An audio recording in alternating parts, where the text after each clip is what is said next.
স্নেহের ছাত্রছাত্রীরা, আশা করি সকলেই ভালো আছো। LR/NR ক্লাসে তোমাদের সকলকে স্বাগত। আমি সঞ্জয় কুমার সরকার।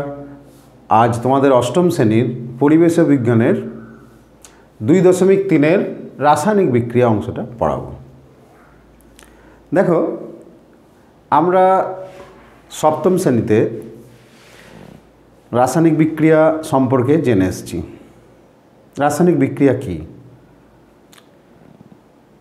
যেখানে একটা পদার্থ বিশ্লিষ্ট হয়ে বা একাধিক পদার্থ পরস্পরের সঙ্গে যুক্ত হয়ে এক বা একাধিক নতুন ধর্মবিশিষ্ট পদার্থ উৎপন্ন হয়। অর্থাৎ একটা পদার্থ থেকে বা একাধিক পদার্থ থেকে এক বা একাধিক নতুন ধর্মবিশিষ্ট পদার্থ উৎপন্ন হওয়ার যে প্রক্রিয়া, সেটা রাসায়নিক বিক্রিয়া। এটা আমরা সপ্তম শ্রেণীতে পড়ে এসেছি এগুলো। এবার রাসায়নিক বিক্রিয়ায় যে সমস্ত পদার্থ অংশগ্রহণ করে তাদেরকে আমরা বলি বিক্রিয়ক, আর বিক্রিয়ার ফলে যারা উৎপন্ন হয় নতুন ধর্মবিশিষ্ট পদার্থ তাদেরকে আমরা বলছি বিক্রিয়াজাত পদার্থ। এখন দেখা গেল যে এই যে রাসায়নিক বিক্রিয়ায় বিক্রিয়করা অংশগ্রহণ করলেই কি বিক্রিয়া সম্পন্ন হবে? যেমন ধরো, আমরা যদি ছোট্ট উদাহরণ বলি, সালোক সংশ্লেষ যে প্রক্রিয়া,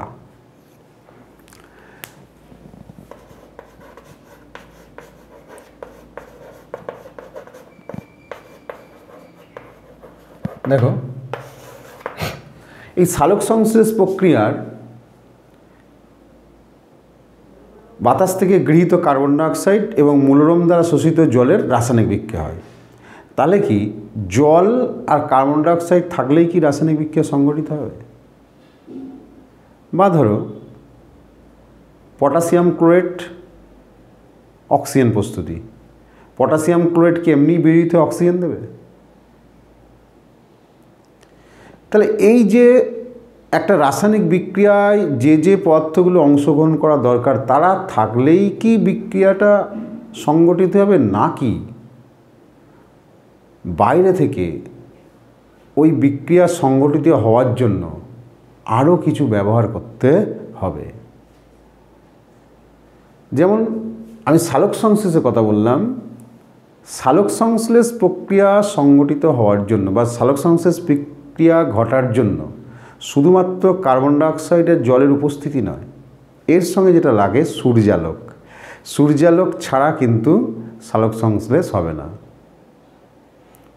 ঠিক একইভাবে দেখো, পটাশিয়াম ক্লোরাইড শুধু বিয়োজিত হয়ে কিন্তু অক্সিজেন দেবে না। পটাশিয়াম ক্লোরাইড বিয়োজিত হতে গেলে প্রচুর পরিমাণে তাপ প্রয়োগ করতে হয় বা উষ্ণতার প্রয়োজন হয়।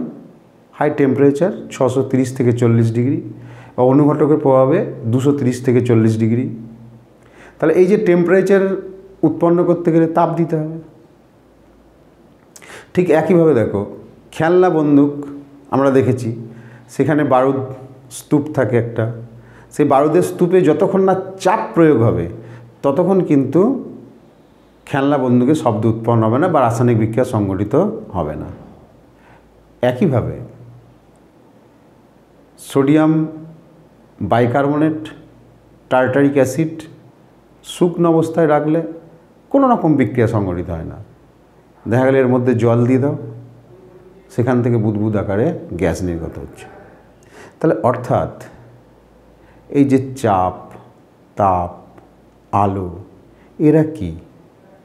এরা হচ্ছে বিক্রিয়ার প্রভাবক, রাসায়নিক বিক্রিয়ার প্রভাবক। অর্থাৎ যাদের উপস্থিতি ছাড়া রাসায়নিক বিক্রিয়া সম্ভব হয় না। তাহলে আমরা আজকে রাসায়নিক বিক্রিয়ার এখানে ক্লাস 8-এ যেটা পড়ব যে রাসায়নিক বিক্রিয়ার প্রভাবকগুলো কী কী এবং এই প্রভাবকগুলোর সাহায্যে ঘটে এমন কিছু বিক্রিয়া সম্পর্কে আমরা জানব এখানে। যেমন ফার্স্ট যেটা বললাম, ধরো যে রাসায়নিক বিক্রিয়ার প্রভাবকগুলোর মধ্যে পড়ে তাপ।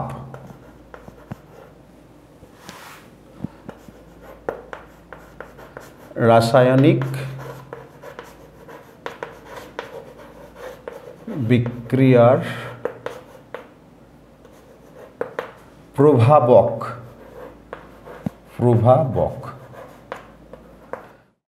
অর্থাৎ যাদের প্রভাব ছাড়া রাসায়নিক বিক্রিয়া ঘটা সম্ভব নয়। এরকম কি কি? যেমন তাপ, আলো, দ্রাবক, চাপ,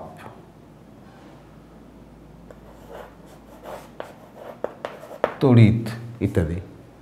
তাহলে তাপ, আলো, চাপ, দ্রাবক, তড়িৎ এইগুলো, এছাড়াও আছে অনুঘটক, এরা হচ্ছে রাসায়নিক বিক্রিয়ার প্রভাবক। অর্থাৎ শুধুমাত্র বিক্রিয়ক পদার্থের উপস্থিতিতেই রাসায়নিক বিক্রিয়া ঘটবে না, বিক্রিয়ার প্রভাবকগুলো ছাড়া। এবার আমরা একে একে দেখে নেব একটা করে অন্ততপক্ষে উদাহরণের সাহায্যে যে এই প্রভাবকগুলোর রাসায়নিক বিক্রিয়ায় ভূমিকা আছে এমন কিছু উদাহরণ। ঠিক আছে? যেমন ধরো যদি বলি তাপের প্রভাবে ঘটে একটা রাসায়নিক বিক্রিয়া।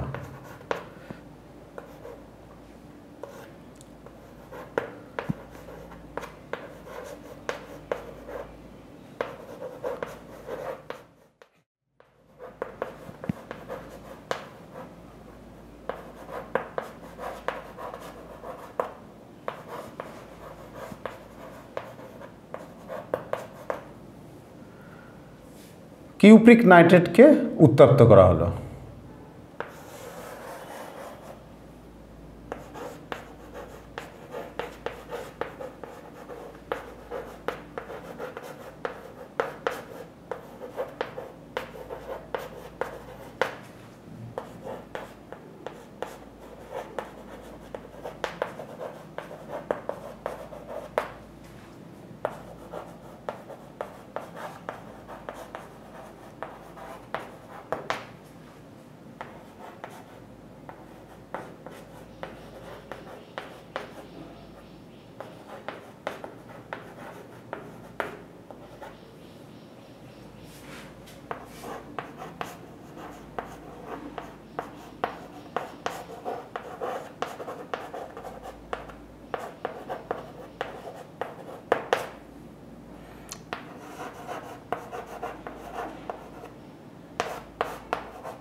দেখো কিউপ্রিক নাইট্রেটকে যদি উত্তপ্ত করি তাহলে কি উৎপন্ন হয়? বাদামি বর্ণের নাইট্রোজেন ডাইঅক্সাইড উৎপন্ন হয়, এছাড়াও কিউপ্রিক অক্সাইড, অক্সিজেন। তাহলে এখানে কিউপ্রিক নাইট্রেট তাপের উপস্থিতিতে বিয়োজিত হয়, শুধুমাত্র কিউপ্রিক নাইট্রেট কিন্তু বিয়োজিত হতে পারে না। এবার কিউপ্রিক নাইট্রেট বিয়োজিত হলো একটা পদার্থ বিয়োজিত হয়ে একাধিক নতুন ধর্মবিশিষ্ট পদার্থ উৎপন্ন করেছে। তাহলে এটা একটা রাসায়নিক বিক্রিয়া এবং অবশ্যই এটা তাপের প্রভাব ছাড়া ঘটবে না। তাহলে এটা তাপের প্রভাবে একটা ঘটা রাসায়নিক বিক্রিয়া। তাহলে কিউপ্রিক নাইট্রেটকে উত্তপ্ত করলে বাদামি বর্ণের নাইট্রোজেন ডাইঅক্সাইড উৎপন্ন হয়, এটা তাপের প্রভাবে ঘটা একটা রাসায়নিক বিক্রিয়া। তাহলে এটা আমরা ব্যালেন্স করার জন্য করেছি। দেখো 2CuNO3 কি উৎপন্ন হচ্ছে? 2Cu, 4NO2 আর O2। ঠিক আছে? এটা হলো তাপের প্রভাবে ঘটা একটা রাসায়নিক বিক্রিয়া। ঠিক সেরকম আমরা আলোর প্রভাবে ঘটা একটা রাসায়নিক বিক্রিয়া যেমন আমরা পড়েছি সালোক সংশ্লেষ। সালোক সংশ্লেষ সূর্যালোকের উপস্থিতিতে সবুজ উদ্ভিদ মূলরম দ্বারা শোষিত জল, বাতাস থেকে গৃহীত কার্বন ডাইঅক্সাইডের রাসায়নিক বিক্রিয়া ঘটায়, তাই তো? তাহলে আলোর প্রভাবে ঘটা রাসায়নিক বিক্রিয়া হচ্ছে সালোক সংশ্লেষ। আলোর প্রভাবে ঘটা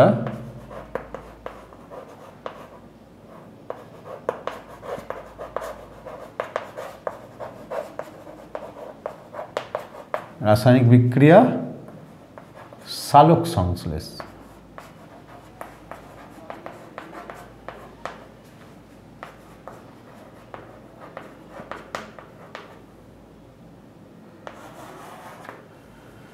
সালোক সংশ্লেষ কীভাবে ঘটে? সূর্যালোকের উপস্থিতি, এই যে আলোর প্রভাব বলছি, তাহলে সূর্যালোকের উপস্থিতি ছাড়া কিন্তু সালোক সংশ্লেষ ঘটা সম্ভব নয়। তাহলে সূর্যালোকের উপস্থিতিতে সবুজ উদ্ভিদ বা ক্লোরোফিলযুক্ত জীব মূলরম দ্বারা শোষিত জল এবং বাতাস থেকে গৃহীত কার্বন ডাইঅক্সাইডের রাসায়নিক বিক্রিয়া ঘটায়। এর ফলে কি উৎপন্ন হয়? শর্করা জাতীয় খাদ্য গ্লুকোজ, আমরা জানি, তাই তো? তাহলে রাসায়নিক বিক্রিয়াটা কি? দেখো 6CO2 প্লাস 12H2O, এখান থেকে কি উৎপন্ন হবে? C6H12O6 plus 6O2 plus 6H2O। এইটা সূর্যালোক। তাহলে সূর্যালোকের উপস্থিতিতে সবুজ উদ্ভিদ বা ক্লোরোফিলযুক্ত জীব মূলরম দ্বারা শোষিত জল এবং বাতাস থেকে গৃহীত কার্বন ডাইঅক্সাইডের রাসায়নিক বিক্রিয়া হয়। তাহলে এখানে সূর্যালোকের উপস্থিতিতে কথাটা বলতে হচ্ছে, অর্থাৎ আলোর প্রভাবে ঘটা একটা রাসায়নিক বিক্রিয়া, এবং রাসায়নিক বিক্রিয়ার ফলে কি উৎপন্ন হয়? শর্করা জাতীয় খাদ্য গ্লুকোজ, কার্বন ডাইঅক্সাইডের সমঅণু অক্সিজেন এবং সমঅণু জল। তাহলে যতটা বাতাস থেকে যত পরিমাণ CO2 মানে যত অণু CO2 গৃহীত হয়, ঠিক সমঅণু অক্সিজেন বাতাসে ফিরিয়ে দেয়। তাহলে দেখো এখানে জল, কার্বন ডাইঅক্সাইড বিক্রিয়ক পদার্থ, বিক্রিয়াগুলো সম্পূর্ণ নতুন ধর্মবিশিষ্ট পদার্থ। তাহলে এটা একটা রাসায়নিক বিক্রিয়া, কিন্তু সূর্যালোক ছাড়া কিন্তু এটা ঘটবে না। শুধুমাত্র আমরা যদি অন্ধকারে রেখে দিই, গাছ কিন্তু সালোক সংশ্লেষ করতে পারবে না। বুঝে গেল? তাহলে এটা আলোর প্রভাবে ঘটা একটা রাসায়নিক বিক্রিয়া।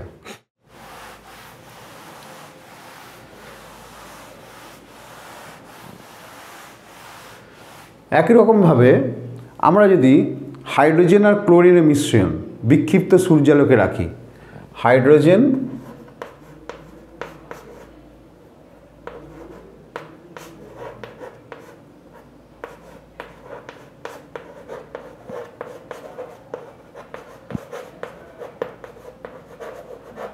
ক্লোরিনের মিশ্রণ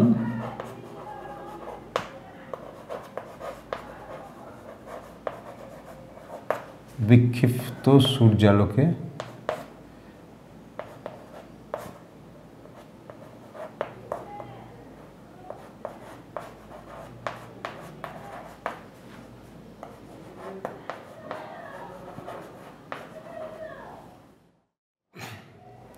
হাইড্রোজেন ও ক্লোরিনের মিশ্রণ বিক্ষিপ্ত সূর্যালোকে রাখলে কি হয়? হাইড্রোজেন ক্লোরাইড গ্যাস উৎপন্ন হয়।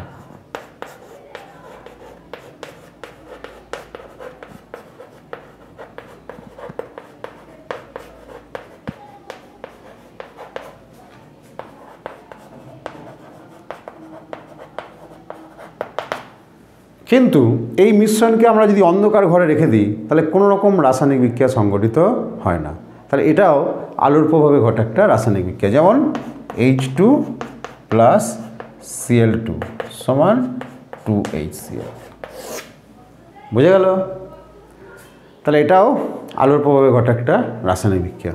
ঠিক একইভাবে দেখো চাপের প্রভাবে ঘটা রাসায়নিক বিক্রিয়া যদি বলি, তাহলে আমরা যে খেলনা বন্দুক আছে, এই খেলনা বন্দুকের যে ক্যাপগুলো আছে, সেই ক্যাপগুলোতে ছোট ছোট বারুদের স্তূপ থাকে। যখনই আমরা খেলনা বন্দুকে চাপ দেব, তখন কি হয়? ওই স্তূপটার ওপর গিয়ে প্রচণ্ড জোরে আঘাত হয়। তাহলে যখনই স্তূপের ওপর চাপ পড়লো, মানে বারুদ অর্থাৎ ওটা রাসায়নিক উপাদান, তাহলে ওখান থেকে কী হয়? শব্দ উৎপন্ন হয় এবং রাসায়নিক বিক্রিয়া সংঘটিত হয়। তাহলে এটা একটা চাপের প্রভাবে ঘটা রাসায়নিক বিক্রিয়া। বুঝে গেল? ঠিক একইভাবে দেখো দ্রাবকের প্রভাব আমরা যদি দেখি,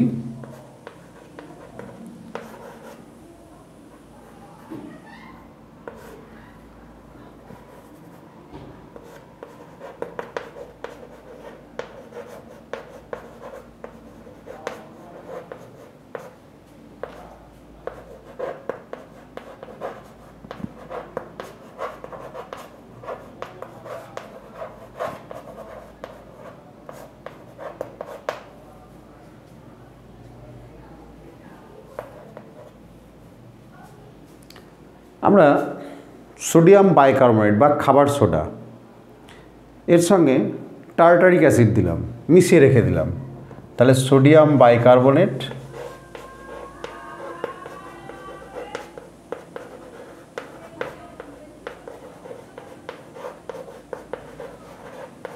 প্লাস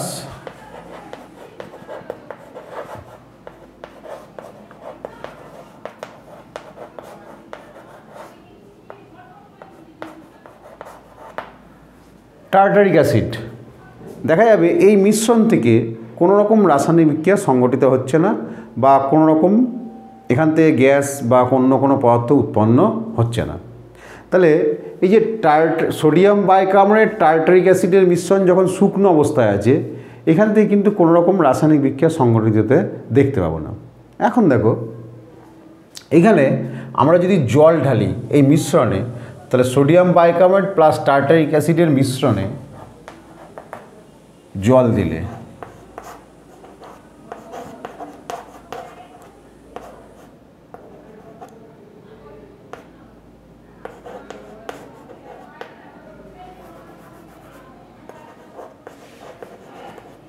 দ্রবণ থেকে বুদবুদ আকারে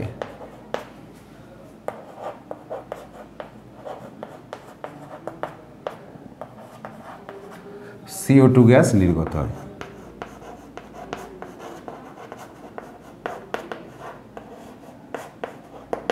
তাহলে এটা রাসায়নিক বিক্রিয়া, কারণ সোডিয়াম বাইকার্বনেট বা খাবার সোডা এর সঙ্গে টার্টারিক অ্যাসিড মিশ্রণ যখন শুকনো অবস্থায় আছে, তখন আমরা কোনো কিন্তু গ্যাস নির্গত হতে দেখছি না। কিন্তু যখন এর মধ্যে জল দেওয়া দ্রবণ তৈরি করা হলো, তখনই দেখা যাচ্ছে দ্রবণ থেকে বুদবুদ আকারে CO2 গ্যাস নির্গত হচ্ছে। বুঝে গেল? তাহলে এটা একটা দ্রাবকের প্রভাবে ঘটা রাসায়নিক বিক্রিয়া।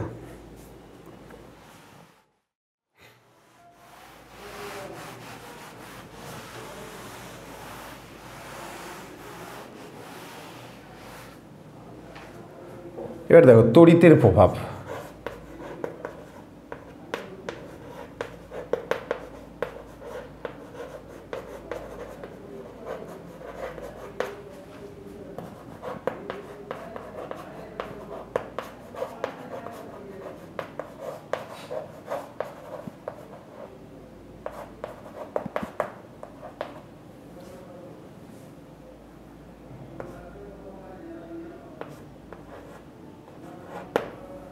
তড়িতের প্রভাবে ঘটা রাসায়নিক বিক্রিয়া। দেখো তাহলে আমরা অ্যাসিড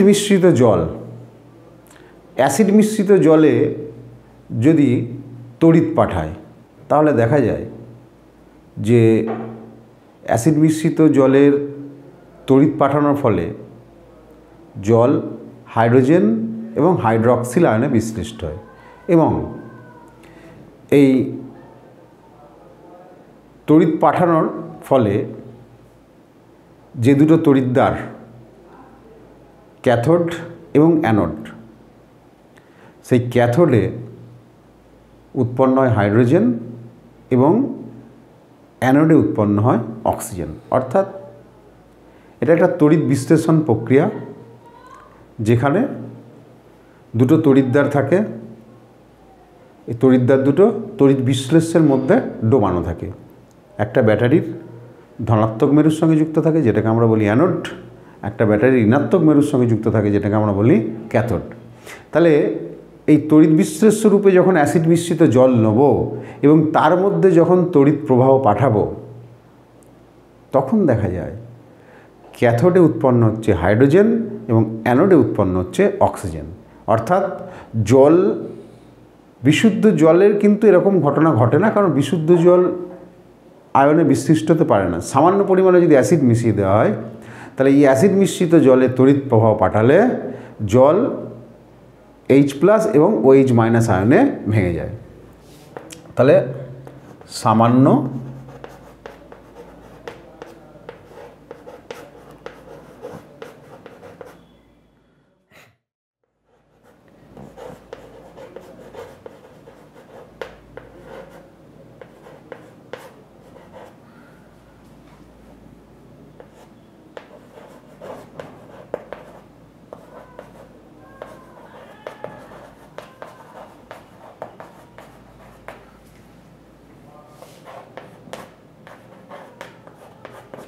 এইচ প্লাস ও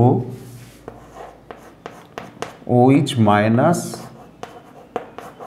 আয়নে ভেঙে যায়। এবার এই যে অ্যাসিড মিশ্রিত জলটা আমরা তড়িৎ বিশ্লেষ্য রূপে নেব, ঠিক আছে? অর্থাৎ এই প্রক্রিয়াটা করার জন্য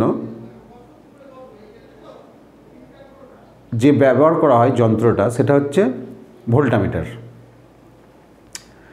ভোল্টামিটার হচ্ছে একটা, যে পাত্রে তড়িৎ বিশ্লেষ্যটা রাখা হয় সেটা হচ্ছে ভোল্টামিটার, এবং এই তড়িৎ বিশ্লেষ্যর মধ্যে দুটো পাত, একটা ক্যাথোড পাত আর একটা অ্যানোড পাতকে ডুবিয়ে রাখা হয়। ক্যাথোড পাত যেটা ব্যাটারির ঋণাত্মক মেরুর সঙ্গে যুক্ত করা হয়, অ্যানোড পাত যেটাকে ব্যাটারির ধনাত্মক মেরুর সঙ্গে যুক্ত করা হয়, এবং এই তড়িৎদ্বার দুটোর মধ্যে ক্যাথোডে উৎপন্ন হয় হাইড্রোজেন, অ্যানোডে উৎপন্ন হয় অক্সিজেন। এবার দেখো এই বিক্রিয়াটা কীভাবে সংগঠিত হয়। যখন আমরা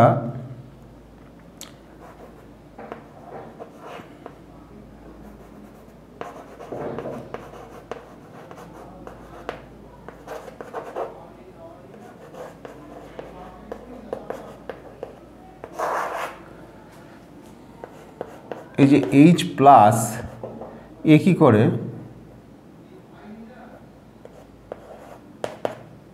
ক্যাথোডে গিয়ে ইলেকট্রন গ্রহণ করে H প্লাস H পরমাণুতে পরিণত হচ্ছে। তাহলে ক্যাথোডে কি উৎপন্ন হলো? হাইড্রোজেন। আর দেখো অ্যানোড বিক্রিয়া,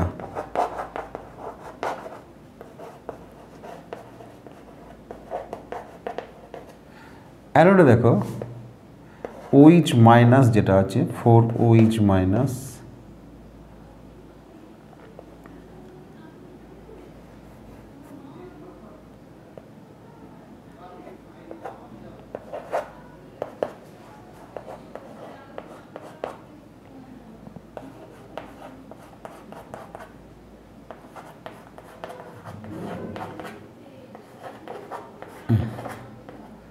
এটা বিক্রিয়ার প্রসেস। যাক, এতটা আমাদের যদিও এখানে জানা খুব একটা জরুরি নেই, তবু আমি গোটা প্রক্রিয়াটা বললাম যে বিশুদ্ধ জল আয়নে ভাঙতে পারে না, সেই জন্য এখানে সামান্য পরিমাণে অ্যাসিড মেশানোর কথা বলা আছে। এবার সামান্য পরিমাণে অ্যাসিড মিশিয়ে সেই জলের যদি তড়িৎ বিশ্লেষণ ঘটানো হয়, এই যে বললাম যে যন্ত্রের মধ্যে করা হয় সেটা, বা যে পাত্রের মধ্যে এটা রাখা হয় অ্যাসিড মিশ্রিত জলকে, সেটাকে বলা হচ্ছে ভোল্টামিটার। এই ভোল্টামিটারের মধ্যে দুটো পাত, একটা ক্যাথোড পাত, একটা অ্যানোড পাত, যেটা ক্যাথোডটা থাকে ব্যাটারির ঋণাত্মক মেরুর সঙ্গে, অ্যানোডটা থাকে ব্যাটারির ধনাত্মক মেরুর সঙ্গে যুক্ত করে তড়িৎ বিশ্লেষণ করা হয়। দেখা যাবে কি ক্যাথোডে উৎপন্ন হচ্ছে হাইড্রোজেন এবং অ্যানোডে উৎপন্ন হচ্ছে অক্সিজেন। তাহলে এই যে জলকে ভেঙে হাইড্রোজেন বা অক্সিজেন তৈরির প্রক্রিয়া, এটার জন্য কি প্রয়োজন হচ্ছে? তড়িৎ। বোঝা গেল? তাহলে এটা একটা তড়িতের প্রভাবে ঘটা রাসায়নিক বিক্রিয়া।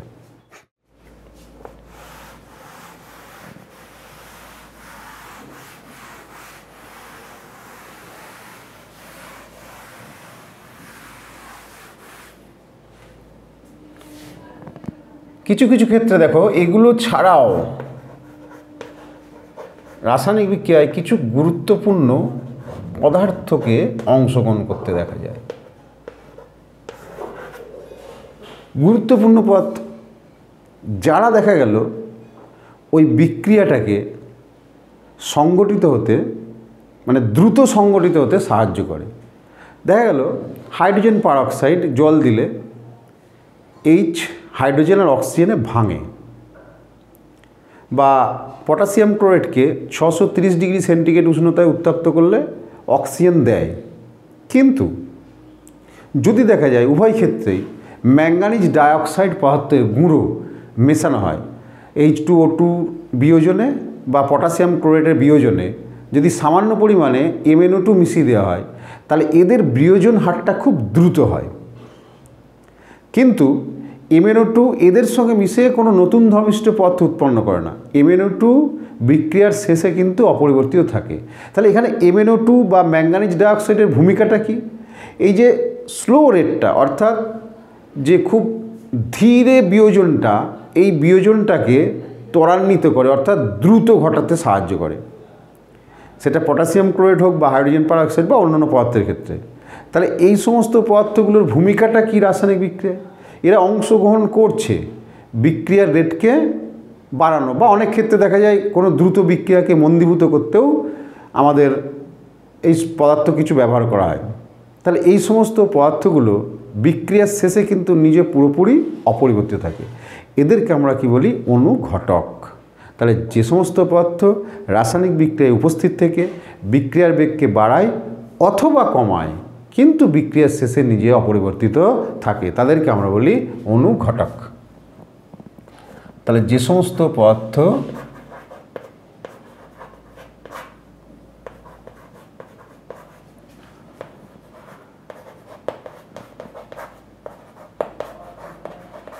রাসায়নিক বিক্রিয়ায়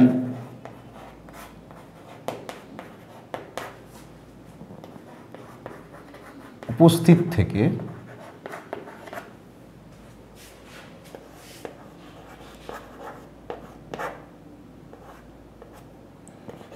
বিক্রিয়ার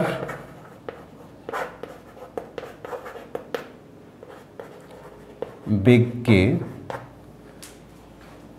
বাড়ায় অথবা কমায়, দুই ক্ষেত্রেই দেখা গেল খুব দ্রুত গতিতে চলছে রেটে, সেক্ষেত্রে দেখা গেল অনেক সময় বিস্ফোরণ ঘটে যেতে পারে এত দ্রুত বিয়োজন হার থাকলে। সেই বিয়োজন হারটাকে কমানোর জন্য আমরা অনুঘটক ব্যবহার করি। সেই জন্য বলছি যে সমস্ত রাসায়নিক পদার্থ রাসায়নিক বিক্রিয়া উপস্থিত থেকে বিক্রিয়ার বেগকে বাড়ায় অথবা কমায় কিন্তু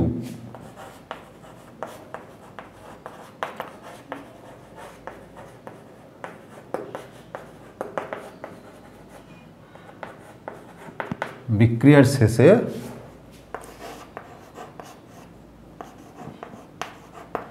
নিজেরা অপরিবর্তিত থাকে,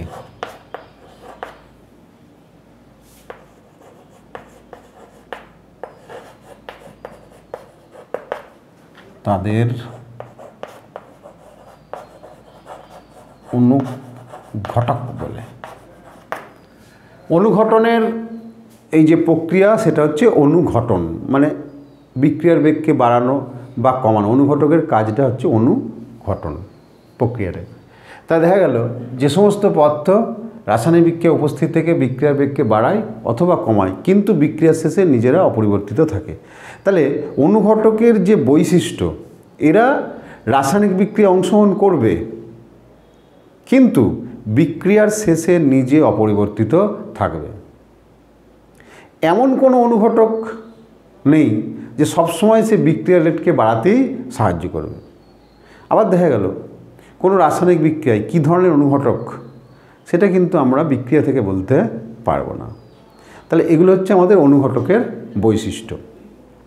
তাহলে আমি যেমন বললাম MnO2 ম্যাঙ্গানিজ ডাইঅক্সাইড আছে, যেমন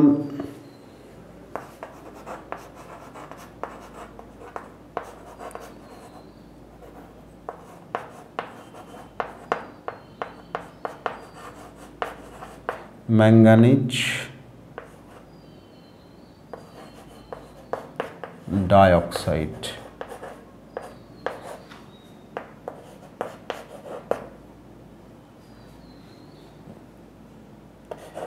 নিকেল চূর্ণ,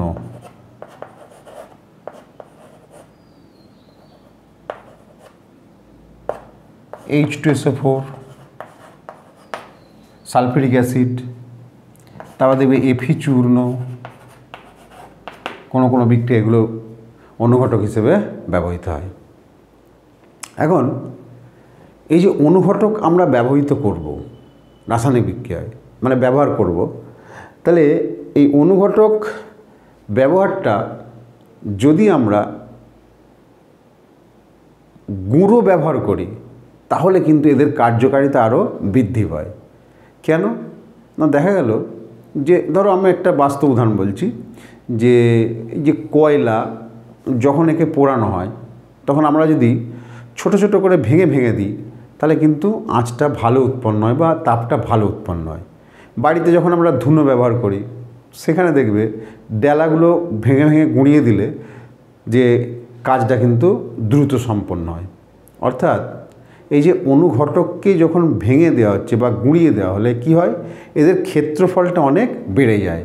তাহলে ক্ষেত্রফল যত বাড়ে অনুঘটকের কার্যকারিতাও তত বাড়ে। সেই জন্য দেখবে যেখানে আমরা অনুঘটক ব্যবহার করি, যেমন এখানে নিকেল চূর্ণ বলেছি, এফি চূর্ণ বলেছি, ম্যাঙ্গানিজ ডাইঅক্সাইডের গুঁড়ো, ঠিক আছে, এই রকম ব্যবহার হবে, ঠিক আছে। অর্থাৎ আমরা অনুঘটকগুলোকে যদি ভেঙে ব্যবহার করি তাহলে তাদের ক্ষেত্রফল বৃদ্ধি পায়, কার্যকারিতাও অনেক বৃদ্ধি পায়। বুঝে গেল? তাহলে এই যে অনুঘটক এরা কিন্তু রাসায়নিক অনুঘটক। কিছু কিছু ক্ষেত্রে দেখা যাবে যে রাসায়নিক অনুঘটকের পাশাপাশি জৈব অনুঘটকও আছে। যেমন আমাদের শরীরে জৈব অনুঘটকের ভূমিকা আছে। আমরা যে খাবারগুলো খাচ্ছি, ভেতরে যে বিপাক ক্রিয়াগুলো চলছে, ঠিক আছে, খাবার হজম করা বা অন্যান্য যে সমস্ত বিপাক ক্রিয়াগুলো, সেগুলো কিন্তু দেহ মধ্যস্থ কিছু অনুঘটক এতে অংশগ্রহণ করে বা হজমে বা অন্য বিপাক ক্রিয়াগুলো দ্রুত নিয়ন্ত্রণে সাহায্য করে। তাহলে রাসায়নিক অনুঘটকের পাশাপাশি জৈব অনুঘটকও আছে। যেমন আমরা জৈব অনুঘটক বলতে, যেমন কাটা আলু, এই যে আলুর ভেতরে ক্যাটালেজ বলে এক ধরনের এনজাইম আছে যেটাকে আমরা বলি জৈব অনুঘটক। তরমুজ এর বীজ বা অড়হর ডালের গুঁড়োতে আছে ইউরিয়েজ এনজাইম, এটা এক ধরনের জৈব অনুঘটক। এদের যদি আমরা একটা ভূমিকার কথা বলি, যেমন ধরুন হাইড্রোজেন পারঅক্সাইড বললাম যে এর মধ্যে জল দিলে কী হয়, বিয়োজন ঘটে। তা হাইড্রোজেন পারঅক্সাইড বিয়োজিত হয়ে কি উৎপন্ন করে, জল, অক্সিজেন। তাহলে এই যে হাইড্রোজেন পারঅক্সাইডের যে বিয়োজন, এই হাইড্রোজেন পারঅক্সাইডকে বিয়োজনকে ত্বরান্বিত করতে পারে কাটা আলুর টুকরো। মানে হাইড্রোজেন পারঅক্সাইডে জল দিলাম, দিয়ে কাটা আলুর টুকরো দিয়ে দিলাম, দেখা যাবে কি এটা দ্রুত বিয়োজিত হয়ে যাচ্ছে। তাহলে এই যে আলুর মধ্যে থাকা ক্যাটালেজ এনজাইম এ কী করে না, হাইড্রোজেন পারঅক্সাইডের বিয়োজনকে ত্বরান্বিত করে। তাহলে এখানে জৈব অনুঘটক কী হলো, আলুর ক্যাটালেজ এনজাইম।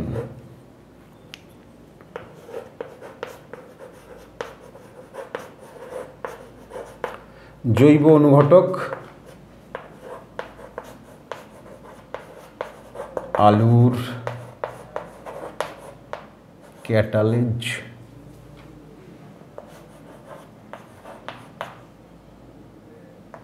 এনজাইম। এছাড়া আছে তরমুজের বীজ।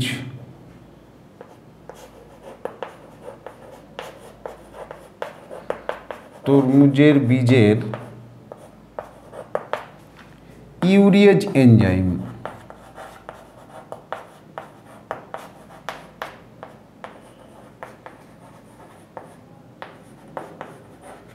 এর একটা ভূমিকা বলি, দেখো যে আমাদের যে ইউরিয়া আছে, ইউরিয়া অর্থাৎ যে নাইট্রোজেন ঘটিত সার, ইউরিয়ার ফর্মুলা হচ্ছে CONH2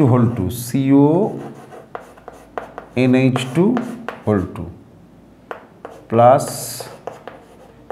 H2O কি উৎপন্ন করে, NH3।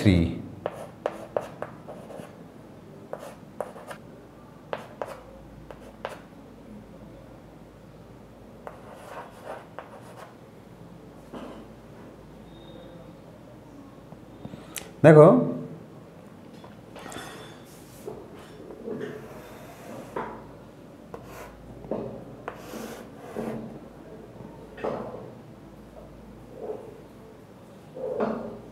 দুই দুগুণে চার,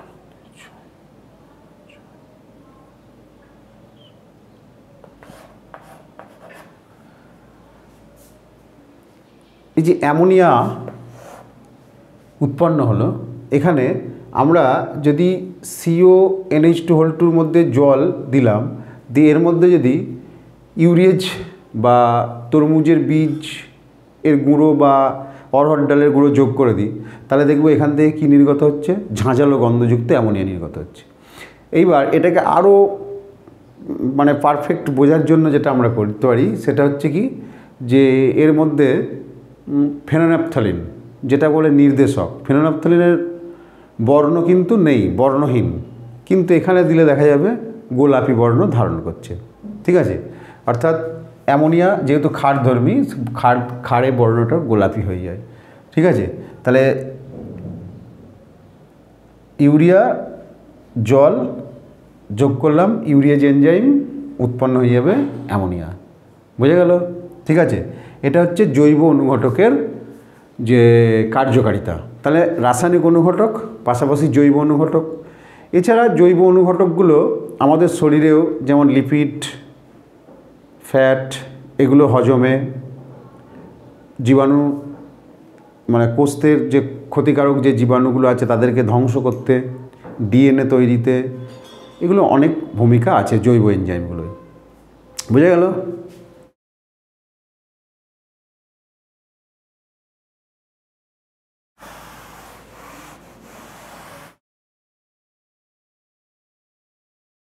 আজকের ক্লাস এ পর্যন্তই। যদি তোমাদের কোনো সমস্যা থাকে আমাকে কমেন্ট করে জানিও, উত্তর দেওয়ার চেষ্টা করব। আর এই চ্যাপ্টার থেকে এমসিকিউ ও অন্যান্য প্রশ্নের উত্তর পাওয়ার জন্য www.lrnr.in ওয়েবসাইট থেকে সংগ্রহ করো।